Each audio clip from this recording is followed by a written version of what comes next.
Bonjour. Alors, je vous avais demandé de lire le texte de la descente aux enfers d'Ulysse. Pour certains, j'avais envoyé finalement un nouveau lien pour regarder des vidéos. J'espère que vous avez pu les regarder et les comprendre. Je ne vais pas relire le texte sur cette vidéo. J'espère que vous l'avez fait précédemment et nous allons répondre aux questions ensemble. Alors, je vous demandais tout d'abord de décrire les lieux en relevant le texte pour justifier vos réponses. Donc, je vous ai demandé de regarder la ligne 1 à 15, que je relis rapidement. Nous arrivons aux limites du profond océan. Là se trouve la ville des Cimmériens, toujours enveloppée par les ténèbres et les brouillards. Jamais le brillant soleil ne les éclaire. Une nuit funeste couvre sans cesse ces mortels infortunés. Lorsque nous avons abordé, nous cherchons l'endroit indiqué par la déesse Circé. Mes compagnons s'emparent des animaux consacrés, moi je fais des libations aux morts. J'invoque les ombres des morts, en leur promettant de sacrifier quand je serai de retour à Ithaque, une génisse stérile, et de brûler des offrandes précieuses. Après avoir adressé mes prières aux morts, j'égorge les victimes. Soudain un sang noir se répand, les âmes des morts s'échappent aussitôt et arrivent en foule. Je vois autour de moi des épouses, des jeunes gens, des vieillards accablés de misère et des jeunes filles déplorant leur fin prématurée. Je vois encore des guerriers blessés par des lances d'airain. À cette vue, la crainte s'empare de moi. Je m'assieds en tirant mon glaive et je ne permets point que les ombres légères des morts s'approchent du sang avant que je n'ai entendu la voix de Tirésias. Alors, dans cet extrait, nous avons donc une première description des lieux des enfers et en particulier, donc, nous pouvons repérer que ces enfers sont aux limites du profond océan. Donc en fait, tout au bout de l'océan, ce qui bien sûr pour nous ne veut pas dire grand-chose, mais à l'époque on imaginait que tout au bout de l'océan il y avait la fin de la Terre. Donc c'est tout au bout de l'océan.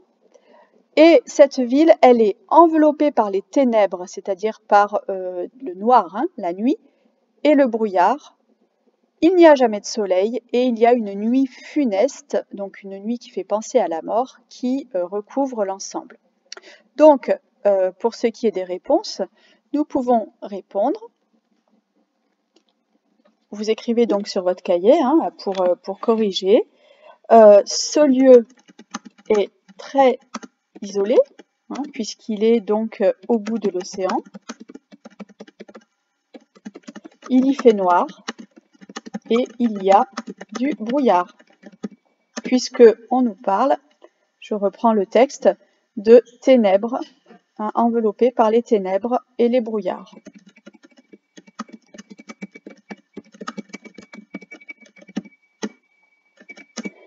Voilà, donc vous copiez cette réponse sur votre cahier, vous pouvez mettre pause si vous n'avez pas eu le temps de le faire en même temps que j'écrivais. Ensuite, je vous demandais, comment réagit Ulysse en voyant les habitants des enfers. Alors, ligne 10 à 25. Je vois autour de moi des épouses, des jeunes gens, des vieillards accablés de misère et des jeunes filles déplorant leur fin prématurée. Je vois enfin des guerriers blessés par des lances d'airain. À cette vue, la crainte s'empare de moi. Je m'assieds en tirant mon glaive et je ne permets point que les ombres légères des morts s'approchent du sang avant que je n'ai entendu la voix de Tirésias. La première âme est celle de mon compagnon Elpénor. Ce guerrier n'avait point été enseveli, donc enterré, et nous avions laissé son corps sans sépulture. Elpénor gémit. Noble fils de Laërte, Ulysse, je t'implore, ô roi puissant, de te souvenir de moi. N'abandonne point cette île avant d'avoir enseveli le corps de ton compagnon. Puis l'âme de Tirésias s'avance, il me reconnaît aussitôt et m'adresse ces paroles. Donc ici, quelle impression on a lorsque on voit les personnages arriver? Finalement, on a les âmes qui arrivent en foule et Ulysse semble avoir peur. Mais finalement, bien qu'il ait peur, personne ne vient s'approcher de lui. Il nous dit qu'il tire son glaive, mais finalement, il n'a pas à s'en servir. Et cette foule de vieillards accablés, de jeunes filles, ne s'approche pas de lui. Donc on a une forme d'indifférence des personnages des enfers, qui semblent aveugles et qui ne le voient pas. Donc, Ici, c'est ce que l'on peut répondre. Hein. Les personnages font peur à Ulysse, qui sort son glaive, mais ceux-ci ne s'approchent pas de lui. Même chose, vous écrivez sur votre cahier, vous mettez pause si jamais vous n'avez pas le temps de le faire. Alors, est-ce que cette réaction est justifiée? Je ne vais pas relire l'ensemble du texte, je ne vous ai pas mis de ligne ici, mais cette réaction n'est pas justifiée, puisque nous voyons que la foule dont Ulysse a peur au début ne s'approche pas de lui, et les autres personnages qu'il rencontre, c'est-à-dire Elpénor, Tirésias, sa mère, Achille, tous ces personnages-là, on l'a lu, vont s'adresser finalement à Ulysse pour lui apporter soit des conseils, soit de l'aide, puisque Tirésias lui dit ce qu'il doit faire et ne pas faire pour être sûr de rentrer chez lui, il lui prédit l'avenir, il lui donne des conseils. Sa mère lui dit de remonter chez les vivants, donc elle fait en sorte qu'Ulysse ne reste pas chez les morts, donc il retrouve la vie. Achille lui donne finalement une leçon de vie en lui disant qu'il préférait être vivant et qu'il aurait préféré avoir une vie moins glorieuse mais rester vivant plus longtemps. Et Elpénor, lui, va lui demander à être enterré. Donc finalement, aucun des personnages ne se montre hostile ou agressif envers Ulysse. On peut donc répondre, cette réaction n'est pas justifiée,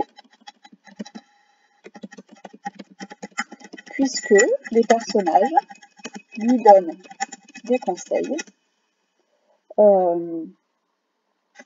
pour qu'il puisse rentrer chez lui, pour qu'il puisse rentrer chez lui, et des conseils sur, comment on pourrait dire, sur une vision de la vie, hein, puisqu'Achille lui dit que la vie est ce qu'il y a de plus important. Alors, quelle attitude Ulysse adopte-t-il face aux conseils qui lui sont donnés par Circé sur les rituels à accomplir? Je vous ai dit de regarder ligne 1 à 10, donc je ne vais pas relire ces lignes puisque nous les avons déjà relues ensemble, mais Circé lui avait conseillé d'aller dans la ville des Cimmériens, de chercher un endroit funeste, noir, sans soleil, et ensuite de sacrifier des animaux pour pouvoir invoquer les morts. Nous constatons que c'est exactement ce que fait Ulysse ici, hein, puisqu'il dit « Nous arrivons dans la ville des Cimmériens, nous cherchons l'endroit indiqué par la déesse », ça c'est très important, hein, nous cherchons l'endroit indiqué par la déesse Circé, donc nous cherchons à obéir à Circé, puis nous faisons tout ce que Circé nous a commandé, puisque nous faisons des libations aux morts, une invocation, un sacrifice et des prières. Donc on voit ici que tout ce que Circé a demandé de faire est accompli par Ulysse. Et ça, c'est très important, puisque jusqu'à présent, ce personnage avait tendance finalement à faire ce qu'il voulait.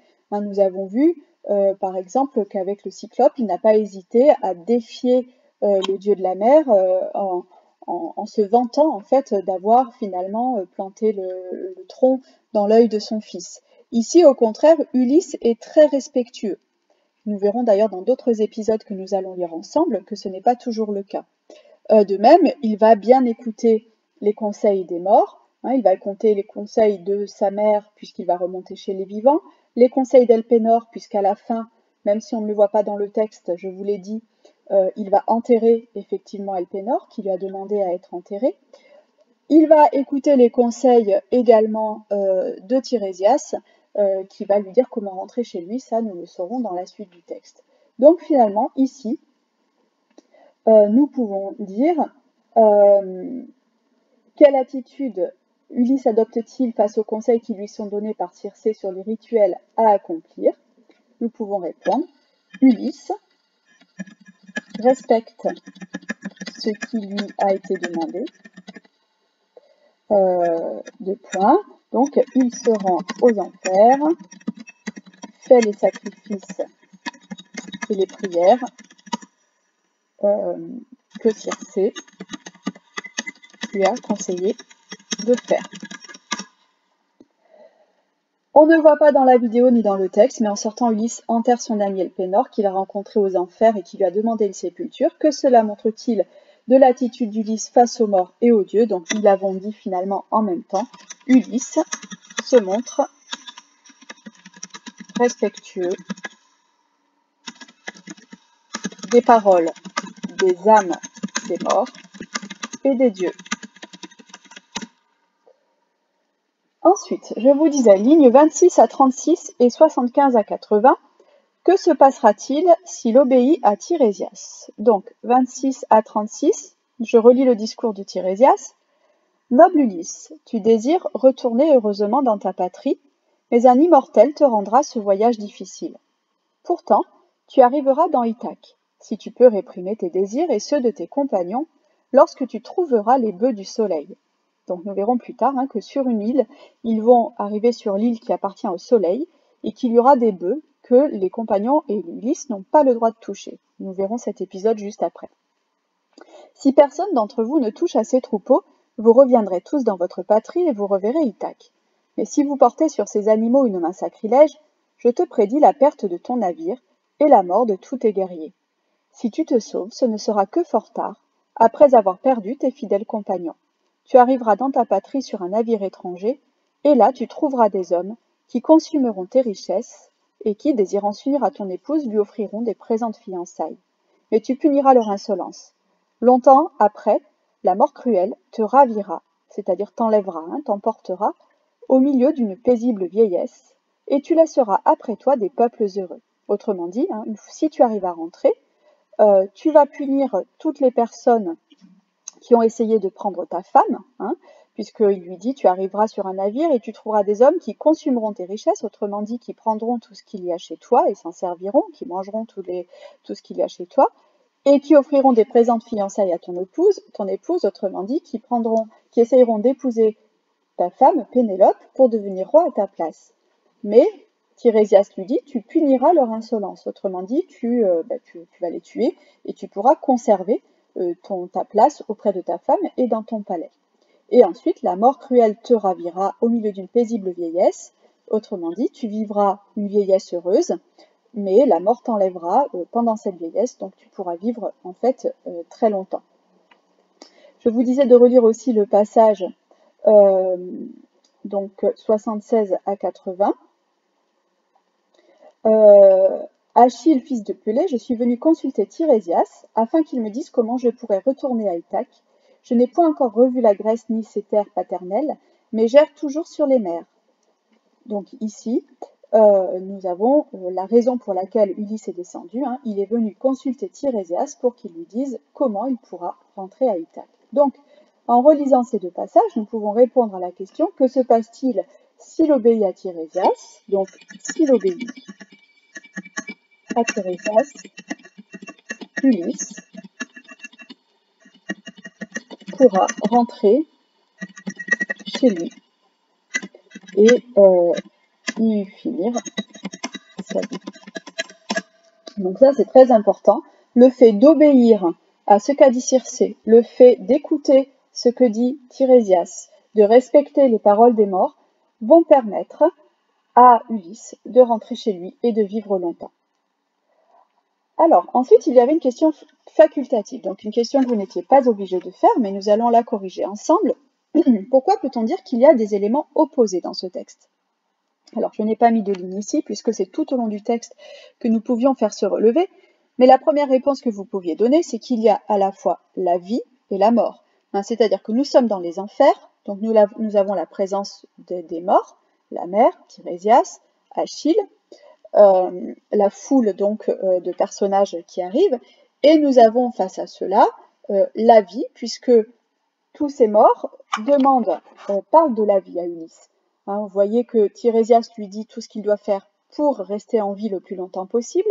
Sa mère lui dit « Mais pourquoi es-tu venu chez les morts? Retourne chez les vivants. » Elpénor lui apprend qu'il est mort et qu'il veut une sépulture pour pouvoir avoir une vie éternelle.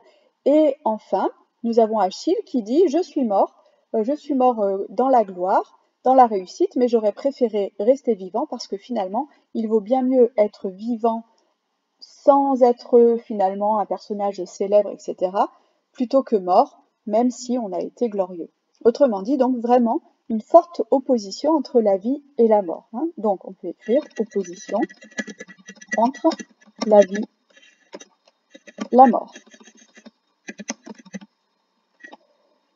De même, nous avons une opposition entre l'absence et la présence, puisque à la fois les personnages que rencontre Ulysse sont présents, ils sont là, ils parlent, Ulysse peut les voir, mais en même temps, ces personnages-là, lorsqu'Ulysse veut les toucher, eh bien, il n'y parvient pas, comme s'ils n'étaient pas là réellement. Donc finalement, on peut dire qu'il y a cette opposition de personnages qui sont à la fois présents et absents. Donc l'absence, la présence. Ensuite, nous pouvons dire aussi qu'il y a une opposition entre le passé et le futur.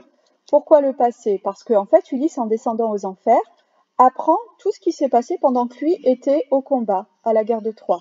Il apprend que sa mère est morte, il ne le savait pas. Hein. Il apprend qu'Achille est mort, il le savait, mais il apprend que son père est toujours vivant. Et en même temps, il apprend ce qui va se passer puisque Tirésias lui dit « tu vivras longtemps, tu mourras tard, tu vas pouvoir rentrer chez toi mais tu rentreras seul puisque tous tes compagnons vont mourir, etc. » Donc il y a vraiment une opposition entre le passé et le futur. Hein, donc ici on peut écrire le passé, le futur. Et enfin, on peut dire qu'il y a une opposition entre la gloire et l'oubli. La gloire parce qu'on a des personnages très glorieux comme Achille par exemple, et puis là j'ai coupé un petit peu le texte, mais Ulysse rencontre aussi d'autres personnages très glorieux, Agamemnon par exemple, mais je l'ai enlevé du texte parce que c'était trop long, donc on y rencontre des personnages glorieux. Ulysse est connu de tous, donc là encore c'est un personnage glorieux, mais il y a aussi l'oubli, puisque ces personnages-là, même s'ils ont été glorieux sur Terre, sont maintenant dans les enfers, et finalement, eh bien, on ne parle plus vraiment d'eux. Hein, donc, la gloire et l'oubli. Alors, maintenant que nous avons répondu à toutes ces questions, nous pouvons répondre à la dernière. Quelle leçon Ulysse tire-t-il de cette descente aux enfers? Eh bien, alors je vous demandais de relire les lignes 27 à 31 et 75 à 83. Alors, 27 à 31, noble Ulysse, si tu désires retourner heureusement dans ta patrie, mais un immortel te rendra ce voyage difficile. Donc nous savons, nous, que c'est le père du Cyclope qui veut se venger de ce qu'Ulysse a fait. Pourtant tu arriveras dans Ithaque, si tu peux réprimer tes désirs et ceux de tes compagnons, lorsque tu trouveras les bœufs du soleil. Si personne d'entre vous ne touche à ces troupeaux, vous reviendrez tous dans votre patrie, et vous reverrez Ithaque, mais si vous portez sur ces animaux une main sacrilège, c'est-à-dire une main qui ne respecte pas la religion, je te prédis la perte de ton navire et la mort de tous tes guerriers. Donc, premier passage qui nous permet de dire quelle leçon Ulysse tire de cette descente aux enfers.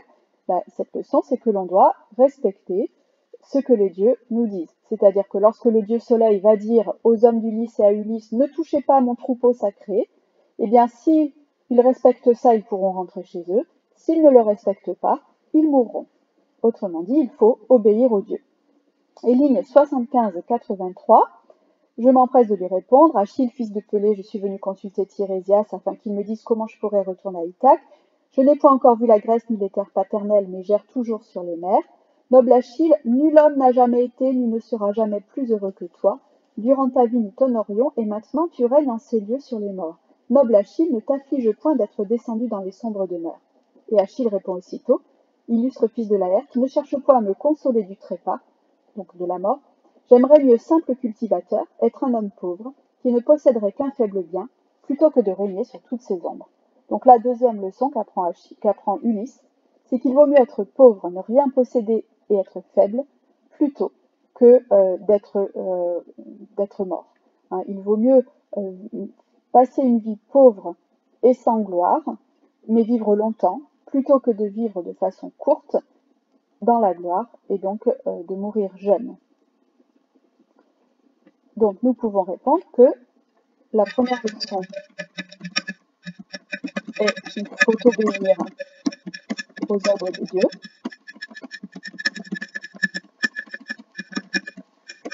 La deuxième leçon est que la vie vaut plus que la gloire. Voilà, donc en fait, ce premier texte, puisque nous allons en fait voir un ensemble de 4 textes encore une fois, nous permet de conclure que cette descente aux enfers, cette rencontre avec les dieux et avec les morts, est finalement une aide pour Ulysse, pour son retour. Nous pouvons nous dire au départ qu'une descente aux enfers, c'est quelque chose qui va être au contraire dangereux, effrayant, etc. Mais en fait, c'est véritablement une aide, puisqu'Ulysse va comprendre tout ce qu'il doit faire, et qu'en plus, Ulysse va comprendre que sa vie vaut plus que n'importe quelle gloire. Voilà, j'espère que vous avez bien compris. Vous savez que vous pouvez me poser des questions et j'y répondrai. Je vous donne rendez-vous sur la vidéo suivante.